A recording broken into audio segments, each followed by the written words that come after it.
15-ci əsr Azərbaycan mədəniyyəti. Ümumiyyətlə, 12-ci əsrdən, yəni intibah mədəniyyəti dövründən başlayaraq mədəniyyətimiz çiçəklənirdi, inkişaf edirdi. 15-ci əsrdə də bəzi mədəni abidələri ilə mədəniyyətimizin inkişaf etdiyi görülür.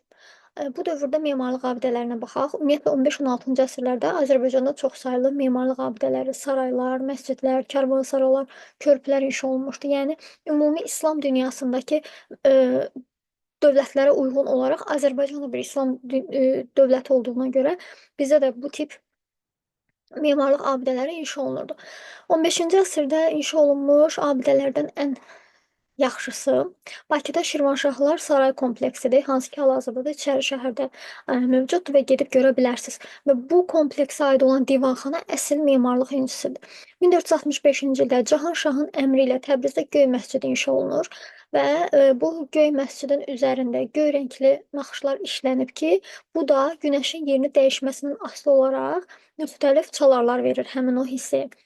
Həsən Padşah özü, yəni Uzun Həsənin özü də quruculuq, abadlıq işlərinə xüsusi qayğı göstərirdi və görkəmli alimləri himayə edirdi. Onun şəxsi kitabxanasında dövrün görkəmli alimləri tədqiqatlar aparırdılar və hökmdarın tapşırığı ilə Oğuz türklərinin mükəmməl tarixi yazılmışdı. 1483-cü ildə Yaqub Padşah Təbrizdə Həşbehiş Saray kompleksini inşa etdirir, hansı ki, bu kompleksin içərisində kitabxana, məscid, şəfa evi, cıdır meydanı, xiyaban inşa olunmuşdu. Biz 13-14-cü əsrlərdə musiqinin artıq yarandığını, inkişaf elədiyindən danışmışdıq.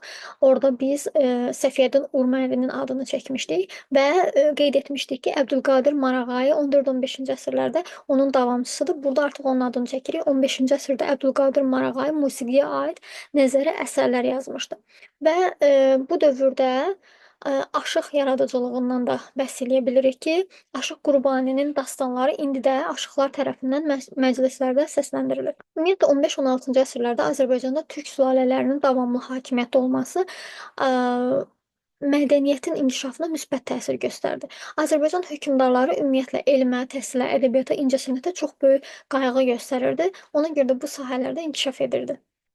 Son olaraq 15-ci əsr Azərbaycan memarlıq abidələrini gözdən keçirək. Yaqub Padşahın əmri ilə Təbrizdə tikilən Həştbehiş sarayı 1483, Təbrizdə Həsən Padşah məscidi, Cahanşahın əmri ilə Təbrizdə tikilmiş Göy məscid 1465, Bakıda Şirvanşahlar Sarayı kompleksi, ümumi deyirik 15-ci əsr, Təbrizdə Qeysəriyyə bazarı, bu da 15-ci əsr. Ümumi hamısı 15-ci əsrə aiddir. İkisinin ili var, digərləri isə sadəcə 15-ci əsr olaraq deyirik.